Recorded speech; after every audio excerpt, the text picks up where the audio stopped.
Buenos días, buenas tardes, buenas noches, dependiendo de cuándo y dónde nos estén escuchando. Bienvenidos a Historia Histérica, el podcast en el que dos amigos que no son historiadores, eruditos, nerds, ni absolutamente nada de eso, sino que simplemente son dos amigos que les gusta contar historias y hablar un poquito de historia, te narrarán eventos históricos como te hubiera gustado que te los contaran en el colegio. Yo soy Juanse, estoy en todas partes como Calavera Barbada y me pueden encontrar aquí con Lina, nuestra Valquiria del Valhalla. Lina, cuéntanos cómo estás hoy. Bienvenida. Hace rato no nos vemos. Spoiler, hoy no va a ser un tema navideño como muchas personas creerían. ¿Cómo estoy hoy con gripa? Con gripa, Maldito, congestionada. malditos, malditos cambios de clima. No, horrible, Pero pero afortunadamente bien. Creo que hace rato no grabábamos por distintos temas también personales, pero hace bueno, más o menos un mes han pasado muchas cosas más o en ese menos. mes. Uy, sí, Eh, pues han pasado muchísimas cosas. Ya un aniversario, un año del aniversario de mi padre, y de mi abuela. eh, de tu abuela. Ya me gradué, entonces ya soy todo un administrador de empresas. Y bueno, Han esta pasado vaina muchas dice, cositas. han pasado muchas cosas, pero bueno, esta vaina dice así y estoy apresurado, pero es porque estoy demasiado emocionado por el tema que vamos a tratar y quiero ver A tu ver, reacción, quiero ver tu cara cuando empiece a darte las pistas, como siempre, para las personas que de pronto no conocen el formato. Yo usualmente decimos un par de pistas de la persona que va a liderar el episodio y la otra persona trata de adivinar de qué se va a tratar o cuál es el evento histórico. De una vez te digo, estoy seguro en un 90% que no lo vas a adivinar, ¿vale? a ver, Ale. Te había dicho que había un adelanto y que era un tema sobre multiversos y demás, ¿verdad? Sí, sí, sí. Perfecto. Entonces, vamos a hablar hoy de piratas. Ok, Vamos a hablar de samuráis. vale, Vamos a hablar de la conquista española. ok. Vamos a hablar de Os- vamos a hablar de soldados tlaxaltecas. Me suena, no sé, como un cómic, Mm. la verdad. Vamos a hablar de Hernán Cortés. Eh, Se me viene a la cabeza que tiene que ser alguna historia como esas tipo de la leyenda del Dorado, algo relacionado como un mito, ¿sí? Listo. O Mira, sea, ¿va por ese lado o no? el concepto de multiverso, que creemos que es algo muy actual y que se lo inventó el MCU en las películas como Spider-Man o como el Doctor Strange, no es absolutamente algo nuevo. Nuestra generación, tú y yo, vimos a los Power Rangers rojos en el mismo universo, vimos a los Power Rangers pelear con las tortugas ninjas, vimos a Michael Jordan jugar básquetbol con los Looney Tunes e inclusive vimos en el mismo recuadro a Bugs Bunny y a Mickey Mouse en la película Quién engañó a Roger Rabbit. Y Sí, esto, ni de cerca, es lo más reciente del multiverso, porque en algún momento del espacio-tiempo confluyeron piratas, samuráis japoneses, mercenarios chinos, conquistadores españoles y guerreros tlaxtaltecas en el mismo escenario, dando paso a uno de los momentos históricos más descabellados que solamente un lugar mágico como México nos podría dar, hermanos mexicanos, los amo, y se conoce como la Batalla de Cagayán.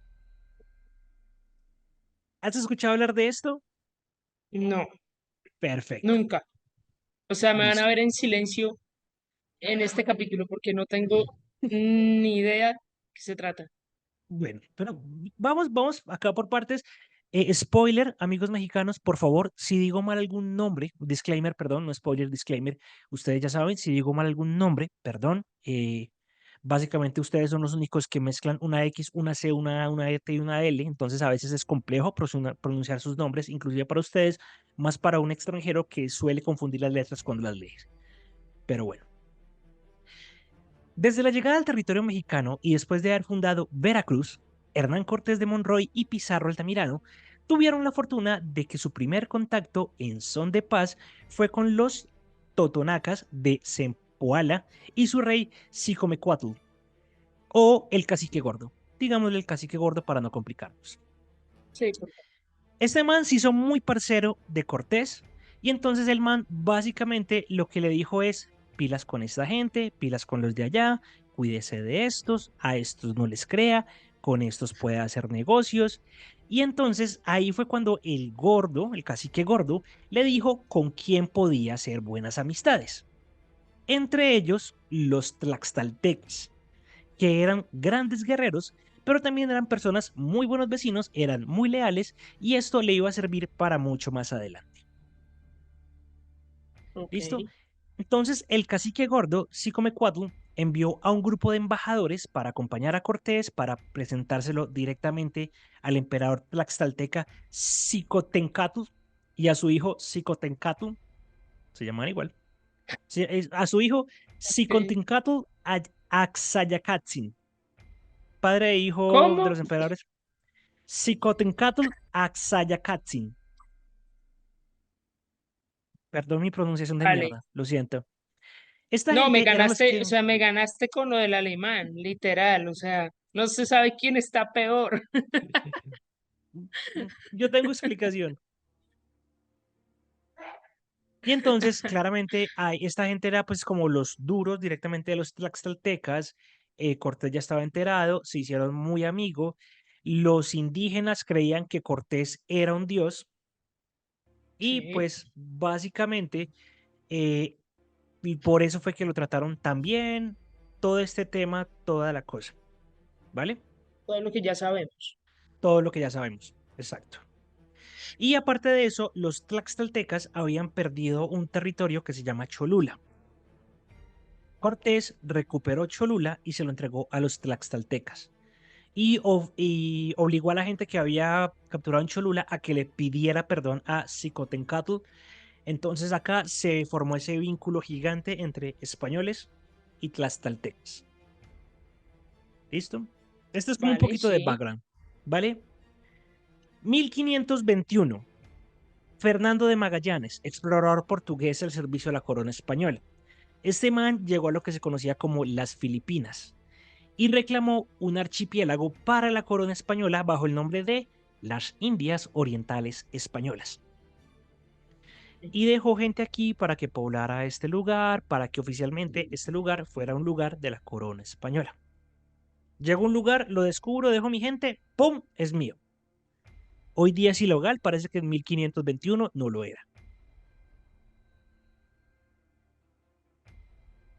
Pasamos al año 1565 y por orden de la corona española, los territorios e islas de las Indias Orientales Españolas, es decir, las Filipinas, pasaron a depender política y administrativamente del virreinato de la Nueva España y su capital era Ciudad de México. ¿Qué pasaba? Que estaban a 14.500 kilómetros, pero era el territorio español más cerquita. Sí. Y ese mismo año, el virrey Francisco de Seinos nombra a las Indias Orientales Españolas como las Islas Filipinas, en honor al rey Felipe II de España. Cosa que aprendí, primero Filipinas se llama Filipinas por el rey Felipe II de España. No sabía eso. No, yo tampoco. Y posteriormente envió desde la Ciudad de México al almirante Miguel López de Legazpi a hacerse cargo de la Capitanía General de las Islas Filipinas.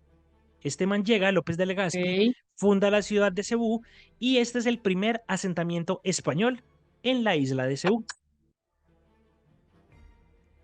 vale, vale. Entonces, hasta Ya este como que momento, todo ¿qué va cuadrando. tenemos? Exacto. Entonces, hasta este momento, ¿qué tenemos? Tenemos, hola, Guida. Tenemos Filipinas, descubierta por Magallanes, al servicio de la corona española, la reclama como territorio español y entonces ahí empieza a ser como, se empieza a convertir esto como en un gran puerto. Pero el problema es que dependía política administrativamente de México, perdón, que era el virreinato más cercano que tenía las Filipinas. ¿Listo? Para el año 1573, los piratas japoneses, conocidos como huacos, comienzan a hacer incursiones en Filipinas para traficar con el oro y la plata y atracar a los pobladores, así como navíos de todas las nacionalidades. Pasaba un barco, ¡pum! Llegaban piratas huacos japoneses y lo asaltaban. Ah, Esto aquí entonces empezó también a llamar la atención no solamente de estos huacos, sino de chinos, de coreanos que eran absorbidos directamente por los huacos. Entonces era cada vez más y grande el problema para la corona española porque temían perder Filipinas debido a que tenían piratas orientales, chinos, coreanos, japoneses. Parece la señorita que dijo que Confucio era un chino japonés que había inventado la confusión. Los huacos sí eran piratas venga, chinos japoneses. qué hijo de madre enredo. Pero vamos bien hasta acá. Sí, sí, sí. Vamos bien. Sí, sí, sí. Listo, Sí, sí, sí. listo. Para 1581, la situación con los piratas japoneses era crítica.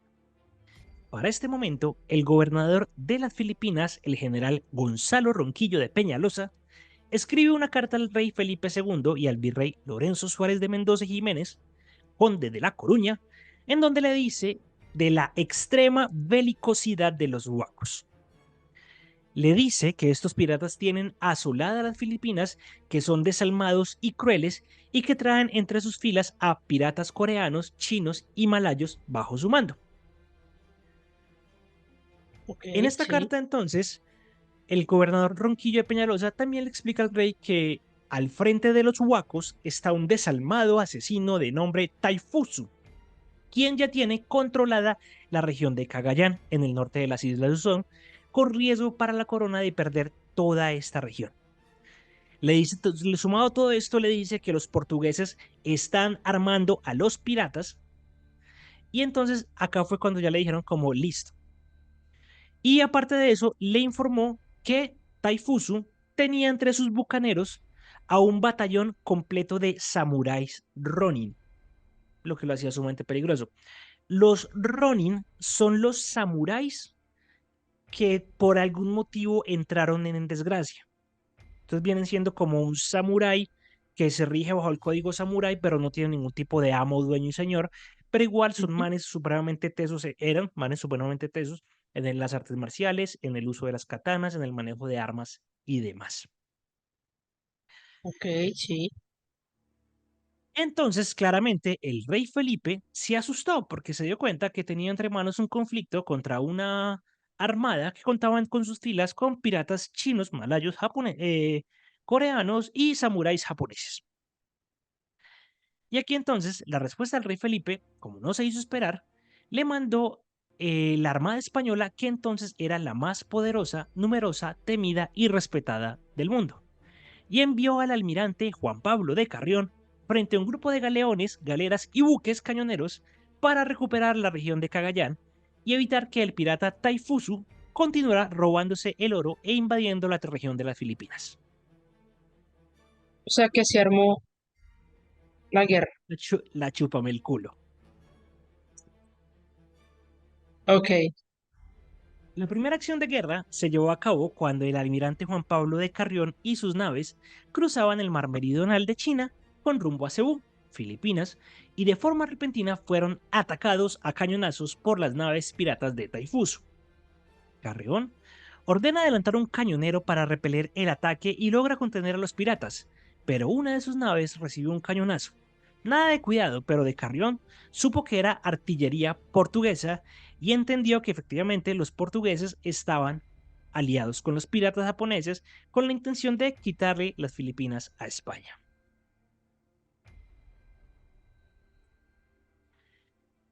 Cuando el cañonero español entonces hunde el barco pirata japonés, se dan cuenta de que no solo era uno, sino que eran 5 barcos piratas. Sí, Pucha, o sea, ¿de cuánta gente estamos hablando? empieza a hacer cuentas. Ay, fue puta. O sea, si era una guerra. Sí, claro, era un conflicto grande. Sí, Y entonces aquí todo el tema de eh, los piratas vieron eso, se asustaron, se fueron. Y Juan Pablo de Carrión finalmente llega a la ciudad de Cebú, donde le informan que la región de Cagayán, en el norte filipino, ya está ocupada por los piratas Waku, por Taifuso, y que tienen la zona controlada por medio de los samuráis. Esteban llega, se da cuenta de la situación y manda una goleta hacia Nueva España. Una goleta era uno de los barcos chiquitos que eran mucho más rápidos. ujú.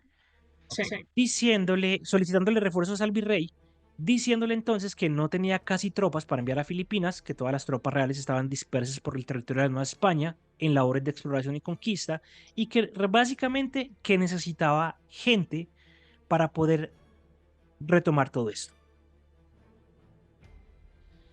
Llega la goleta entonces a Ciudad de México, el virrey Suárez de Mendoza busca la forma de enviar apoyo militar a Filipinas, y en Ceú el gobernador Ronquillo de Peñalosa y el almirante Juan Pablo de Carrión no se pueden quedar esperando y deciden ir hasta el norte de las Filipinas, a la provincia de Cagayán, tomada por los huacos, donde Taifuso ya tenía controlada la región, para ver exactamente qué era lo que estaba pasando, como una especie de avanzada. Ujú. No pudieron desembarcar. Los manes fueron recibidos a cañonazos. Y ellos, aunque pudieron mantener a raya a los piratas, ahí se dieron cuenta de la gran cantidad de samuráis Ronin que tenían en tierra, que estaban armados con su arco, con el cuchillo, con la katana, con las artes marciales, y sumado a eso tenían arcabuces. Entonces, parce, básicamente era una máquina perfecta de matar gente. Me imagino la sorpresa de los tipos, ¿no? Cuando llegaron. Claramente, claramente. O sea, vos llegas y te encontrás con un samurái con un arcabuz. Y- Bien. La cantidad de gente. Uy, pucha, denso. Exacto. Entonces, esto pasaba en ese momento por allá en Cagayán, en Cebú, en Filipinas, y en Ciudad de México el virrey seguía buscando gente. ¿Qué pasaba? Que todas las tropas realistas estaban en misiones de conquista y exploración. Entonces le dice, parce, ¿sabe qué? Yo le voy a mandar la Guardia Virreinal, que estos son 60 oficiales, todos ellos soldados de espada virgen, es decir, ninguno tiene experiencia bélica. Pero ahí es cuando este man se le prende el bombillo y dice, marica, ¿y si mandamos a los guerreros tlaxcaltecas? Estos manes son leales a la corona, estos manes sí saben lo que es el conflicto bélico porque ya pelearon contra los chichimecas y pues ya estos manes están instruidos en el uso del arcabuz, tienen sus propias espadas, saben utilizar el arco, utilizan el macahuitl, que es la macana que tú te viste Apocalipto. Sí, ¿Has visto que ellos tienen como una especie de bate, pero que es planito, que es como una cosa de sí, madera que tiene obsidiana en los sí, sí, bordes? sí, Eso se llama macahuitl. sí. Ok, no lo sabía. Y entonces le dicen como, parce, mandemos toda esta gente. Y ahí sí fue cuando todo se fue a la verga. A la mierda. Claro que sí. O sea, me imagino, parce, me imagino esa batalla. No, y el O problema sea, es que en unos Filipinas no, samuráis, los otros guerreros, las taltecas. sí, los otros piratas, multiverso. Sí, o sea, ¿Viste? ¿Viste? carajo, Spider-Man quedó en pañales. No te mentí cuando dije que era un multiverso. Sí, marica, o sea, varias culturas, sí, varias culturas, porque son varias Sí, culturas, claro. eh, reunidas en una misma guerra, en una época en donde, pues digamos que no nos hablan como mucho de los samuráis ni nada, ¿sí? Sino que nos hablan, al menos de este lado del mundo, Sí. de la corona española, todo el tema de la conquista, etcétera, y que metan al tema de los samuráis. Es como, Demasiado loco. ¿ah? Es como, sí, sí, sí, Putamente sí, loco. exacto, Es putamente un loco. multiverso. Y entonces, mientras esto pasaba en el virreinato de la Nueva España, a.k.a. México, en Filipinas, pues estos manes estaban midiendo la riata, pero ninguno quería el primer paso. ¿Por qué? Porque la gente de Taifusu no sabía de cuánta gente disponían los españoles y les tenían mucho miedo porque sabían lo que los españoles habían hecho en la Nueva Granada. ¿Sí o qué? Ujú. A su vez, los españoles no avanzaban hacia los piratas porque sabía que eran piratas malayos, coreanos, chinos y samuráis japoneses. Tampoco eran pendejos. Y en esta encrucijada entonces ellos dicen como pana, negociemos. Carrión le dice a Teifusu que se tiene que abrir, que se tiene que ir de Cagayán, que se tiene que ir al norte de Luzón y le ofrece que quienes decidan permanecer en Filipinas serán hombres libres, pero bajo las leyes españolas. Por su parte, Taifusu dice que libres. acepta si España le paga una gran cantidad de oro para liquidar a sus piratas. Carrión le dice que no, Taifusu le dice que no, todo bien, vámonos a los traques. Para este punto hay algo importante y es que Carrión bloqueó, básicamente, porque el marica no sabía a quién le iban a mandar. El man mandó una carta pidiendo ayuda y el man no sabía que venían guerreros tlaxcaltecas para ayudarlos en el combate. O sea, el man estaba sano de eso. Parce, perdón que me ría, pero es que en serio me imagino la escena. Es que es muy épico. Esto O se sea, convierte poco a poco en, a ver, a todos en algún momento nos han preguntado marica, si usted, porque no han hecho dale. películas de eso. Sí, o Totalmente. sea, Una serie, Netflix. mm, ¿qué pasa? Es que en algún momento a todo el mundo le han dicho, si usted pudiera viajar en el tiempo, ¿a dónde viajaría? Y todo el mundo dice, no, en la época de Jesús, no, no, marica, aquí, a la batalla de Cagayán. Ahí, Yo necesito ver a soldados tlaxcaltecas peleando contra samuráis. Lo necesito en mi vida. yo también. Para el Marica, año, eso debe haber sido épico. uf, no, y, o sea, y ahí tenemos otro tema y es, marica, ¿cómo se comunicaban? Sí, Partamos por ahí, ¿cómo oiga, se sí, comunicaban? Pero bueno. oiga, sí, ese tema no lo había pensado.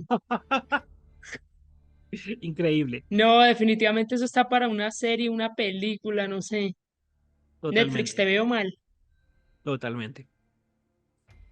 Para el año 1582, después de 3 meses de travesía por el inmenso Océano Pacífico y haber recorrido más de 14.000 kilómetros, los refuerzos solicitados por el almirante Carrión desembarcaron en Cebú.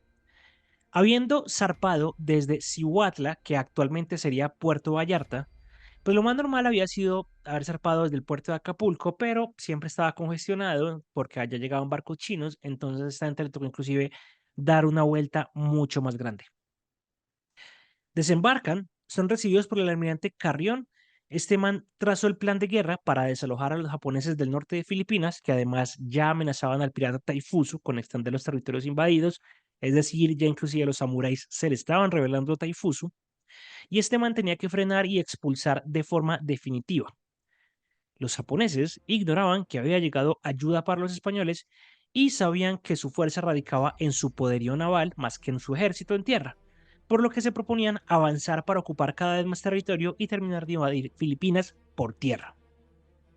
Ok, sí. Por su parte, Carrión sabía que los piratas no eran soldados ni guerreros, sino que eran criminales, que no tenían entrenamiento samurái y que los únicos guerreros muy especializados era el batallón de Samurai Ronin, de los cuales no se sabía exactamente cuántos eran.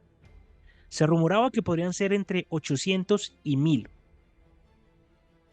Sí, es un Hijo de jurgo de pucha. gente. Los japoneses tenían su base en el pueblo de Aparri, justo en la desembocadura del río Cagayán, en el mar de Filipinas. El plan era atacar a cañonazos a los barcos piratas y sacarlos de Aparri hacia el mar abierto y ahí establecer una batalla. Y mientras eso, los tlaxcaltecas y los oficiales españoles atacarían a Parrari por tierra, Ok, una especie de sí. emboscada. Ujú. Este man, Carrión, entonces envía dos exploradores, uno tlaxcalteca y otro español, para hacer labores de inteligencia y de espionaje en Aparri. Estos dos exploradores quedaron impactados al observar desde lejos los ejercicios de entrenamiento de los samuráis Ronin, observando su disciplina, su maestría en el manejo de las armas, así como su ropaje de samurái. Le dijeron a Carrión que eran más o menos unas 500 personas y que el resto eran unos 600 piratas, que eso sí se pasaban todo el día bebiendo, borrachos y provocando peleas. Carrión contaba con un poco menos de 400 tlaxcaltecas y 500 soldados, y sabía que con esta fuerza tenía que ganar sí o sí, para no perder Bueno, ese pero territorio. tampoco eran poquitos, o sea. pero estamos hablando de 800 contra 1400, más o menos, Sí, casi el doble. bueno, sí, también. Bueno, sí, eso sí es cierto. Y hay que tener en cuenta que la gente de, bueno, en fin, sigamos. A unos 20 kilómetros de Aparri está la desembocadura del río Abuluk en el mar de Filipinas y ahí se concentró Carrión con sus naves, con su gente, y de ahí partió muy temprano con el grueso de su estado con fuerza según el plan de guerra trazado. Solo dejó una galera, un tipo de barco, con los refuerzos tlaxcaltecas y una veintena de oficiales españoles, con la orden de que al mediodía zarparan para Aparri. Entraron por la desembocadura del río Cagayán, debían atacar a cañonazos el pueblo para proteger el desembarco de los tlaxcaltecas y según los cálculos de Carrión, a la hora que desembarcaran los tlaxcaltecas, los únicos que estarían en Aparri serían los Samurai Ronin y confiaba en que Taifusu se hubiese llevado a varios para la batalla naval. Ok, sí. Apenas se aclaraba el día de mediados de 1582, cuando retumbó el alba con los cañonazos de los buques españoles que prácticamente despertaron a todos los piratas y samuráis que tenían bajo su yugo al pueblo de Aparri. Tal como el almirante Carrión lo esperaba, Taifusu mordió el anzuelo y de entre el caos de cañonazos ordenó a todos sus piratas abordar las naves galeras, galeones y juncos, mientras que Carrión y sus naves se internaban mar adentro, donde esperarían a los piratas, sabiendo que en aguas abiertas no soportarían una batalla naval, a pesar de que Taifusu tenía 18 navíos, de los cuales solo uno estaba artillado, pero todos los piratas tenían arcabuces. ¿Vamos Ok, bien? vale. Ujú. Muy bien. Era ya el mediodía soleado.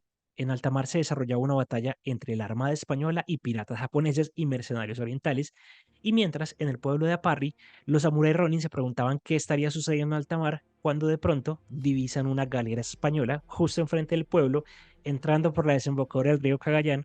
En la galera aparentemente no se veía nadie a bordo, y los samuráis curiosos se acercaron a ver qué pasaba cuando desde la galera rugen sendos y sonoros cañonazos, corriendo los japoneses a cubrirse, mientras que de la galera comienzan a descender las tribus tlaxcaltecas a pleno grito de guerra y armados con sus arcos, flechas, escudos y macahuitos. O sea, sí a lo Vamos épico. a lo épico, marica, y a ver, vamos a ser sinceros. Soy No un es que me estoy, samurái, o sea, me estoy imaginando toda la escena como si fuera una película, marica, pero estoy como en silencio porque, soy un parce, puto sí, samurái. En mi vida he visto un indígena. Veo que llega un barco. Veo que salen unos manes morenos de pelo largo con gritando, weón. modificaciones corporales, gritando. Marica, yo no sé, yo casi uno. Y con armas que posiblemente nunca he visto, No, el arco, porque el eran arco armas sí, rudimentarias, entre el arco y la comillas. flecha Bueno, sí, sí, el arco sí. pero el Sí, sí, macahuito sí, pero me imagino que jamás. sí, o sea, habían otro tipo de armas más rudimentarias que de pronto ellos no conocían. Sí, totalmente. Entonces, claro, o Me sea, imagino la estos escena. manes desembarcando, estos manes corrieron detrás de los ruidos de los cañonazos. Marica, los samuráis quedaron jodidamente desconcertados. Y pues los guerreros tlaxcaltecas no esperaron a ver si alguien se peleaba, sino que se fueron a buscarlos como, a ver, ¿cómo fue? Y, y empezaron, marica, tropeles, cuerpo a cuerpo, tlaxcaltecas versus samuráis, katanas versus el macahuito. Parce, eso debió haber Hermoso, sido muy épico, en serio. totalmente. ¿Cuál era el tema? Que los tlaxcaltecas eran feroces guerreros de élite, estaban entrenados en el uso de las armas, sorprendieron por completo a los samuráis y los neutralizaron solamente utilizando el macahuitl. ¿Por qué? Porque con esto se enfocaban en impedir que los japoneses desenfundaran la katana. Porque Ok. el, como es una herramienta tan rápida y no hay Ujú. que desenfundarla, mientras el japonés desenfundaba la katana, ya tenía tres, Ellos cuatro ya. tiestazos Ah, bien puestos. sí. La clave para que Ok. los tlaxcaltecas, Agilidad. totalmente, o sea, la clave para los tlaxcaltecas era que el samurái Ronin tenía que hacer un movimiento tipo sacar la Sí, katana y moverla hacia arriba como para poder cortar. Y entonces él mantenía que mandar la mano en la empuñadura y demás, y ahí como que, pa, ya, listo, lleve, tome su lapso. O claro, sea, y es un, perdía tiempo. exacto, es un momento muy cortico, pero es un momento muy cortico en batalla que estás perdiendo.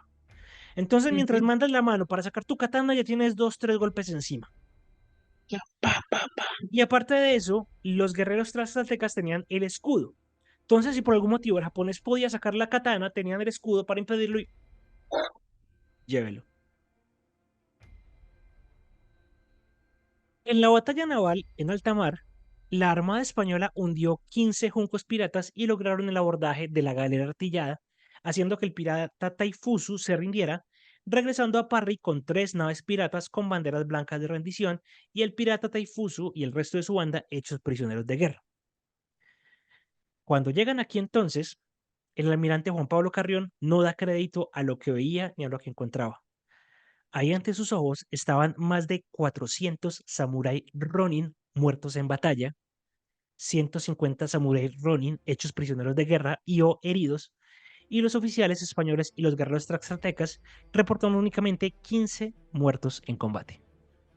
Fíjate que eh, sí iba a comentar algo como muy similar, en el sentido de que dije, bueno, de pronto los guerreros aztecas van a ganar. O sea, ¿por qué? Porque son más ágiles, físicamente tienen más fuerza, pero no me quería adelantar. O sea, siento yo, ¿no?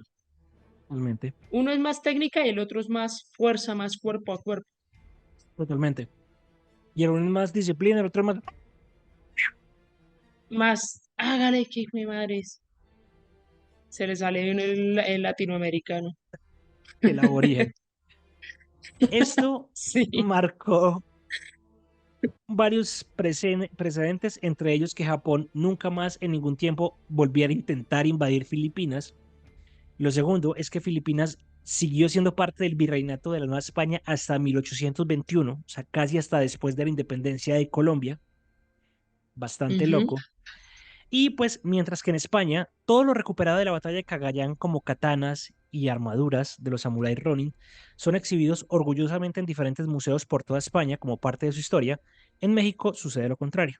La historia oficial del país de México muestra que de manera vergonzosa para todos los mexicanos, este hecho como si no hubiera pasado y este tipo de sucesos en realidad lo que deberían hacer era poner a las personas orgullosas de haber sido claro, partícipes y de que en cierto momento de la historia permitieron un relato tan lindo, tan épico, tan monumental, y a la vez que demuestra todo lo aguerrido, fuertes, voraces, feroces que eran los indígenas japoneses, de los indígenas mexicanos, porque mexicanos. fueron capaces de cargarse, literalmente, a un casi ejército de Ronin samurái japoneses. O sea, eso es para exhibirlo con orgullo. Totalmente, Pero totalmente. estamos en Latinoamérica, no tenemos apropiación de nada, ni siquiera de nuestra propia historia. Es verdad, pero bueno, ¿cómo te pareció? La verdad, mientras tú relatabas, mientras hacías todo el storytelling, en mi cabeza literalmente empezó a pasar como escenas de películas. Por eso es que a veces me veía como elevada imaginándome, marica. Es que sí, Qué chimba. da para una excelente producción, la verdad. Sí. No sé por qué no la han agarrado, no sé por qué no Porque la no han es una adaptado. historia tan Es común. que, pero No es una marica, historia tan sería común épico. y sería absolutamente O sea, épico que se hiciera. Yo la vería. imagínate, yo también. Sería, primero el storytelling estuvo muy bien hecho. O sea, te felicito porque de verdad estuvo, vea, 10 de Gracias. 10. Y es que de verdad, o sea, mientras tú vas contando la historia, sí o sí te vas imaginando todo. O sea, así no conozcas a los personajes, así de pronto no conozcas muchas características.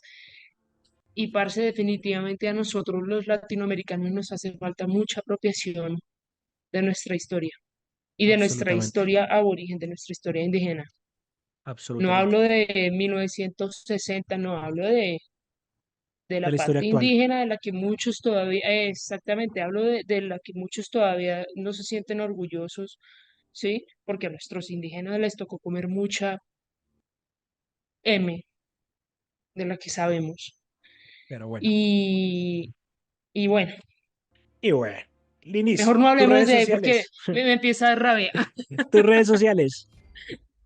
Salgo en Instagram como lina.andradem Yo y soy ya. Calavera Barbada. Recuerden que estamos en todas partes como Historia Histérica, Google, Apple Podcast, Google Apple Podcast, Google Podcast, Spotify, Anchor, Spreaker, YouTube.